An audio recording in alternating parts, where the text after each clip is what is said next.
Does Lupa the sweatiest feet in Wuthering Waves when all she does is fight while wearing those latex boots? If so, would there be enough sweat to fill a cup at the end of the day when she comes back home? We know that at rest, the combined total amount of sweat of your feet, leg, and thigh amount to around 200 milliliters for an average person in a single day. However, Lupa is not an average person. She's someone who is very active and often goes on dangerous hunts and gladiatorial combat. This means that the energy and heat being generated would mean that her sweat generation is much faster than most people. On average, an active person would generate around 2 to 5 times the amount of sweat. Considering Lupa's activities, she is likely on the higher end of that scale.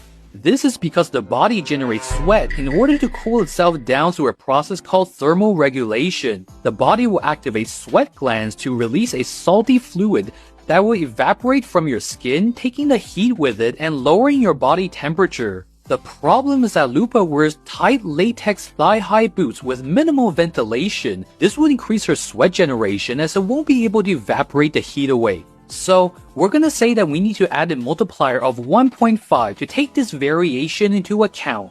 Lastly, we know that Septimon is a place with a hot climate and heavily inspired by Greece.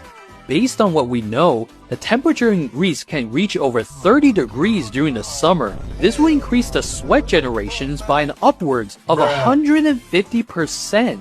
If we do our calculations, this will give us a total sweat generated by Lupa at over 2 liters by the time that she comes home. So, in conclusion, Lupa will sweat more than a 2-liter bottle of Coke in a single day, assuming it's the summer and she was out fighting most of the day. So, would you drink Lupa's broth when she comes back home? Well, what do you think? Do you agree?